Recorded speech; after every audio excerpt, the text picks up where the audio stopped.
Welcome back, my friends, to another tutorial series on how to detail a car. We have all of the information you need down below to download standard operating procedures and quality checklist for your team or yourself while you're learning how to properly detail a car. In this video, we're going to be prepping the car for a detail. This is different than your normal wash. There's a couple of things that are different.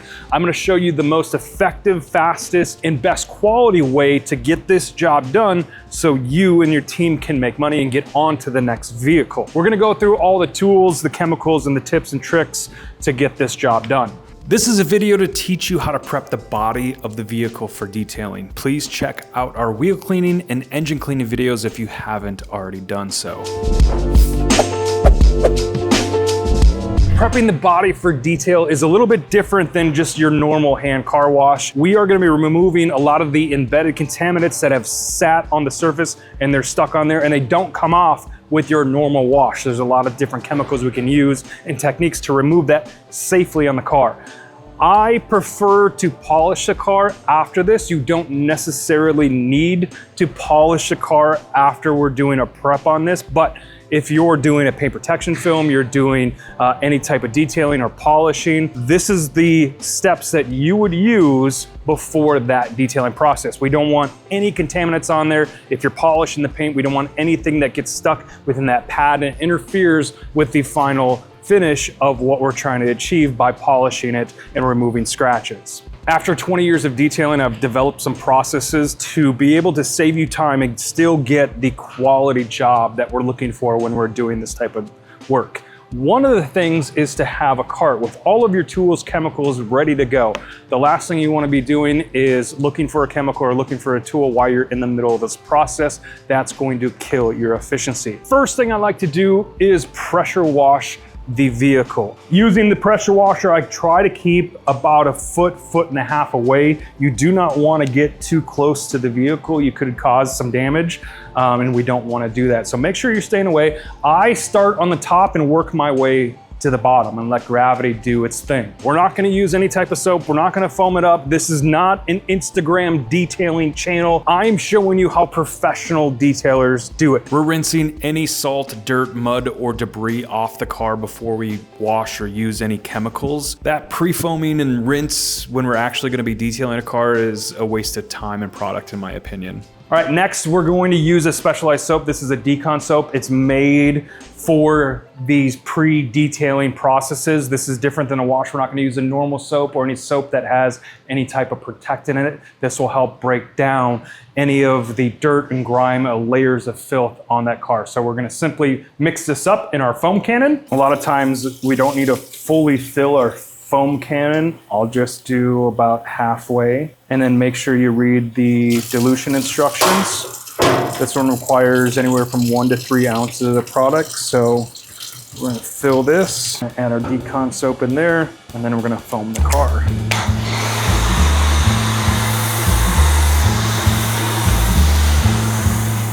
I know I said this before, but it's important, so I'll repeat it. You wanna work in a nice, cool, dry place.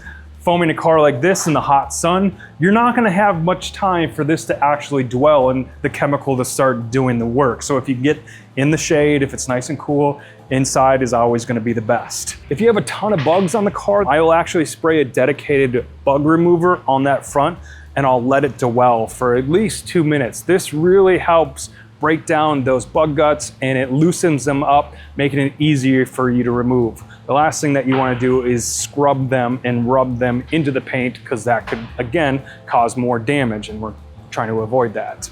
We're going to let that sit for 1 to 2 minutes, let it dwell, and we're going to fill our bucket up. During the detailing prep, I'm just going to use 1 bucket. I just fill it with water. I'm going to rinse my mitt in there. I have a couple different mitts that I'm going to be using. This is just your knobby dreadlock type of mitt, really like this. Or this is just a microfiber with a pad in the middle of the flat out, which also is another great mitt. I'm just gonna use a couple of them in there and I can switch them out and rinse it if I need it for the car. I'm not gonna waste my time and have 3 or 4 buckets here. We're trying to do this as efficient as possible. After I foam the car and let it sit for a couple of minutes, I'm just gonna do a normal wash. The reason I do this is because the next step is gonna be claying the vehicle.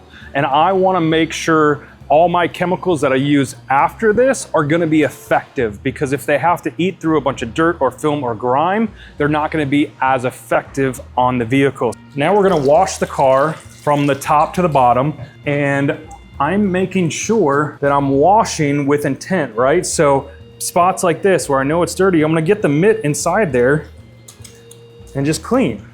I'm gonna get inside under this rail and make sure that I'm washing. I wanna remove anything that's stuck there. When I'm over here, you can see like there is a seal right here, and I kinda wanna be intentional about cleaning that area. I use overlapping patterns when I'm washing. You can kind of see I work almost like a grid, just so I don't miss anything. I'll lift up these windshield wipers here and I'll clean them. I don't like to lift them all the way up. One, if these fall down, like they can hit pretty hard, and I've actually seen windows crack from that. And two, sometimes it ends up hitting up here, definitely on some windshield. So I just I pick it up and I clean it at the same time. And I clean both edges and sides. You clean the actual wiper there. And then I'm getting down in areas like this. This is where some of the stuff gets missed. If I'm going quickly and just washing, I can miss this whole section here, in here, and those are the things that we really wanna make sure that we're cleaning.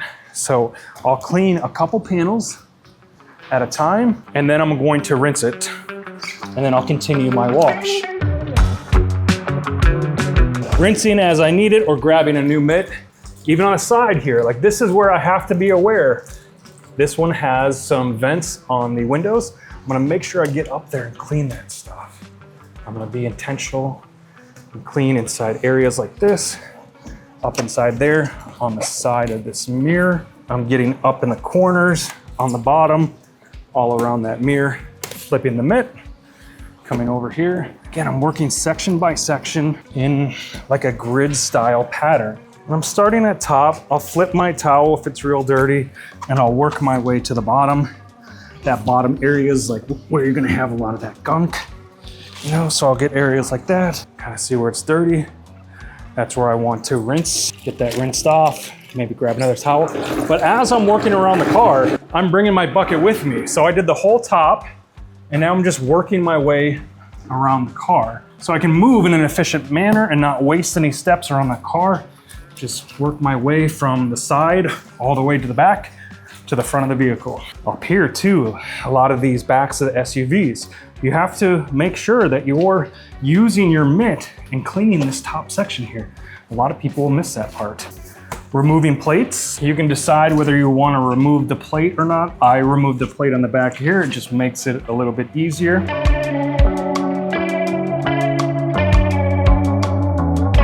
If you are by yourself or it's a little warm out and you need to work with half the car, that's perfectly fine. If you get to a point where the soap is almost starting to dry, grab your foam can again and refoam the whole thing.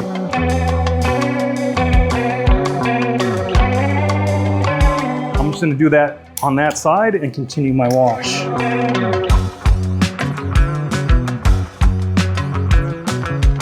You can see on this grill, there's just a lot of inlets and a lot of different things on this front here. We got all this plastic. I will use a little bit of a brush on there to help clean those a little bit, but the first step is with our wash mitt. Get in there and clean that as best as possible. After this step, you can actually feel the car. If you feel it, even with a glove on, if you feel any roughness or texture to the paint, this is stuff that has actually embedded itself on top of the paint or in the glass or any other surface. It could be bugs, it could be rail dust, it could be overspray, it could be tree sap. There's a number of things that will get onto the surface and embed themselves, and they're not gonna come off with a normal wash. It feels like sandpaper, it is so rough. So we're gonna do our second step for sure. And we need to make this as smooth as possible. Let's rinse. If you've inspected the car before you start your detail and find an excessive amount of tar or sap, the best time to remove that is before we start the detailing process. Tar remover products don't work very well with water, and I find it best to use a tar remover and a sap remover to dissolve those areas first. If there's just a small amount of tar or sap, it's gonna be removed in our clay bar process. You can hear that. So those are all the embedded contaminants. Again, they may be tar, it may be sap, it may be berries, bird droppings, bugs, any rail dust, overspray. There's a number of things that could be sitting on here. So our next step, most of the time it's going to be iron particles from rail dust or the braking system. We're actually going to spray an iron decon there, and this is going to help dissolve some of those iron particles. And then we're going to use physical agitation with a clay bar or clay mitt to remove all of that so we have a perfectly smooth surface. This is W6 Iron and Fallout Remover. This is by G-Technic. It is I've been using this for 5, 6, 7, 8 years. It's an awesome fallout remover. You can use it on the wheels and you can use it on the paint. This is something safe enough to spray on all of the surfaces, the glass, the paint, the plastic, anything. You can spray it on the entire vehicle.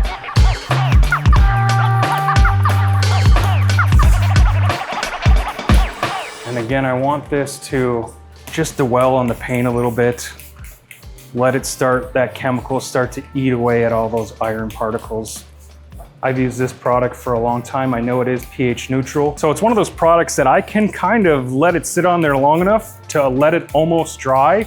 And I know I can re-wet it and it's gonna be just fine. During this process, I also clean the door jambs. Often missed throughout the detailing process. This is a great time to clean those door jambs. So I will again either use my Decon soap or some sort of degreaser, and I will spray those door jambs, and I'll use my dedicated wheel towel or a brush to get those jams and clean them really well. So our iron remover has been sitting on there for a couple minutes. It's still fine. I can still see it's pretty wet. We're all good there. I'm now gonna do a quick rinse of all the jams, and you have to be a little bit careful doing this. I usually start on the outside of the car. I turn my nozzle to go up and down, and then I come in.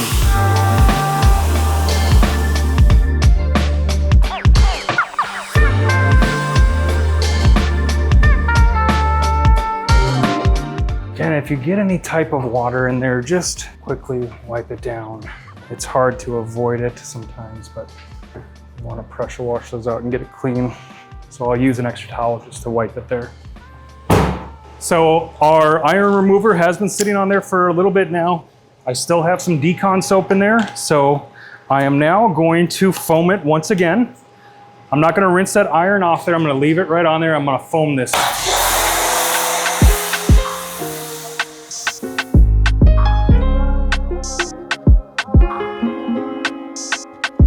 That foam is now my lubrication so I can clay the vehicle. When we're claying the vehicle, either the mitt or the actual clay bar, we're going to be gently gliding that over the surface, and we can actually feel and sometimes hear all of those contaminants leave the surface and find themselves inside the clay or the clay mitt. So this is a clay mitt or a clay pad, and this is great because it has a little bit of cushion. I really like that. But this is the perforated rubber right there, and that's what helps pull all the contaminants off that. It's so smooth. And we don't want to dig into it. We don't want to like really put a whole lot of pressure, but we want to glide that over the surface maybe multiple times. If we run into something like this, I ran into something where I can feel it there. I'll go over it a few times and I'll get that working on all the painted surfaces. You can use this on glass as well. Very good. You're going to do the same type of thing with a clay bar. You're going to spread it out into a little pancake, and you're gonna rub it over the surface, again, using very light pressure, and you'll actually feel or sometimes hear the contaminants leave the surface and go into the clay bar. Every couple of panels, you'll wanna twist the piece of clay and knead it out and spread it out again as you move throughout the car. The difference between these two, the clay bar, in my opinion, is better, but it is going to be a little more expensive. So if I'm doing a paint protection film, I'm definitely using this clay bar here to make sure I get every contaminant off the surface. You want nothing on that car when you're doing any type of film. This one is very quick, it's inexpensive, and it's long lasting. This will last 100+ washes easily if you take care of it. This clay bar here will probably last 3 or 4 cars, and it's gonna be gunked up, and you'll probably have to throw it away and get a new piece. So little give and take on some of those tools that we use, but I'll use both of them in the process and kind of show you, and I encourage you to test what you like. If you're doing maybe a quick maintenance detail and they're not looking for perfection, this is a great way to save time. If you're going for that higher end detail, or you're doing any paint protection film or anything like that, maybe opt for the clay bar. All right, before I fully rinse the car, so everything is clayed. If it starts to dry again, I'm just gonna do a little misting on the back here. It's starting to dry. So I'll brush sometimes. Like there's areas like in here or in here, these cracks. And if the car is sat a while, you know, some of those areas could just use a little bit of cleaning. It's hard to get your towel in there. Maybe some badges, clean out those badges. Like stuff like this down here, like these little vents. I really want to get inside of those vents. I don't like to use this brush a whole lot. I mean, it's a tiny brush and it just feels like almost a waste of time sometimes, but you know, if there's dirt and stuff stuck in these, it really does help get a lot of that stuff, like stuff in between here. Like that's a hard place to get. And if there's anything stuck in there, you know, that brush can really help. I'm not gonna go crazy with it, but just some of these parts. Again, we're just trying to remove any dirt, any embedded contaminants, anything that is sitting on that surface. We want this to be surgically clean. So some of these moldings here, right? Like inside here, stuff can sit in there and it can start to mold a little bit or I can almost feel it inside there. So those areas, like I really like to look at that dirt in there. See that dirt that's coming? That's all of this rubber piece in here. So it's those parts like that where like I really just like to spend a little more time on and get those areas clean. Again, down here too, like this is one of those areas where water will sit in there or like pollen and dust and sand and everything. It gets down in places like this, like it just sits right down in there. And what happens if this window goes up and down and there's pieces of sand or anything in there or stuck, it starts to make scratches on the window, straight up and down scratches. So if I can get in here and agitate and clean this out a little bit and remove any of that stuff that's in there, that'll help it a lot. These are the things that make a huge difference for the customer, you know, and it's hard to explain what difference your detail is versus like the car wash down the street that sends it through the tunnel and then does a quick clay and seal, right? There's a huge difference when it comes to detailing. And we've been working on this. I mean, we're recording the video to teach you and train you, but I mean, this is something that may take 2 hours, may take 3 hours just to prep the vehicle properly. And we want to be able to communicate to that customer why we're different, why we take these precautions and do these types of things that are different than some other detailers. And it's really just doing it right and just doing the best job possible, but it takes time. And time is money, and we got to be able to charge accordingly. All right? Yes, Jason. Yes, Jason. Over here too, like getting in this grill area, because I've done this before, and it's hard to tell like if this is dirty when it's wet, but like when we dry it, it's very obvious. You know, when you see it, you're like, oh. And it's these little things us detailers do that make the big difference, because you may look at this car and be like, that car is super clean. You may not be able to point like, hey, it's clean inside all of these edges here, but you can see like it just looks really clean. You know, it's these small things, detailing, that sets all that apart. And I don't know about you, I just much rather be known as being one of the best detailers around instead of, you know, one of the most cost effective, or, you know, I'd rather have somebody say, yeah, that guy's expensive, but damn, he's good, than rather, hey, go to that guy, he's real cheap. A lot of bugs and stuff can get stuck in here too in these small little areas. And I've had it to where after you detail a car like this and you're looking at the front, you're like, ooh, there's a lot of dirt and bug stuff in there. Like doing this afterwards and trying to clean all these little areas, it will take 3 or 4 times longer to do it after the fact than doing it right here in the wash bay. It is so much quicker in the wash bay, and usually you get a much better job as well. All right, pretty happy with that. Now we're going to rinse again.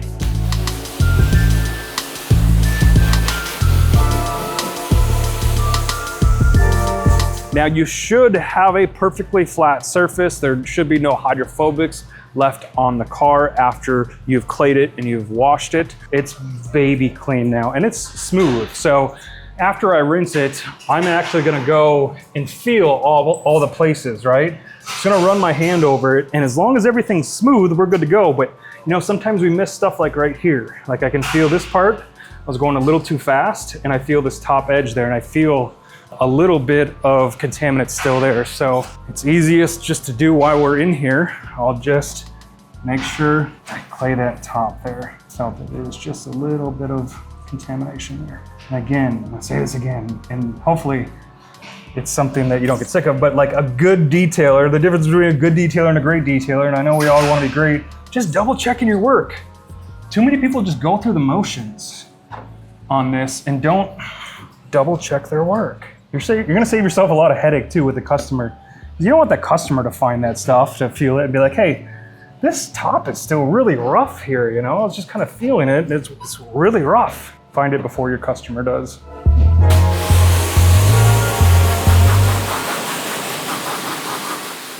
All right, we're rinsing it. And I kind of, when I'm rinsing, I wanna make sure that I'm really rinsing out a lot of these things, and I just rinse this area. So a lot of sand and stuff can get stuck in there, and I just wanna show you, as I'm rinsing this,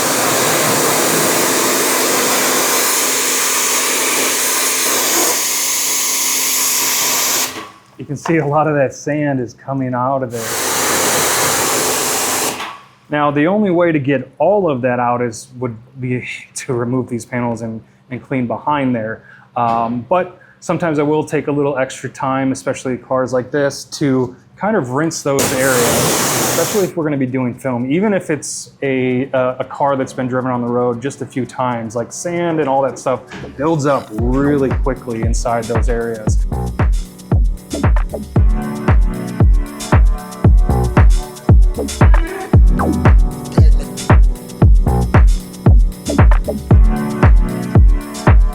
Before we dry it, again, just double check, just go throughout, take a couple minutes, take a look. Sometimes you won't see it until it's dry, but we're just gonna look and make sure everything feels good. Oh yeah, smooth, smooth, smooth, yes. The last step of this process is just to simply dry the vehicle. Sometimes I like using the Ego blower to blow most of the water out of the cracks and crevices and really get that all out. I'll use a towel at the same time while I'm using, maybe even compressed air to remove all of that water.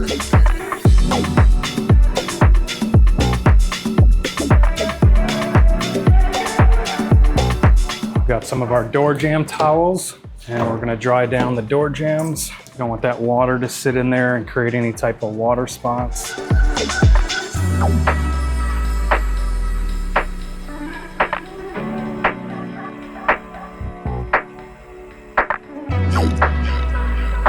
All right, our car is fully prepped on the exterior. All the contaminants off. It's very smooth. The dirt, the salt, the dust, everything is as clean as it's going to get. But that's just the start of the detail. We still have the full interior and the polishing process, and then the protection process. So make sure you subscribe. There's lots of other videos in this detailing series to teach you and train you how to detail like a pro. And I hope you're enjoying this. If you have any questions, leave them down in the description below. I would love to answer them. If you got any comments, I would love to hear them too. So thanks for watching. We'll see you next time.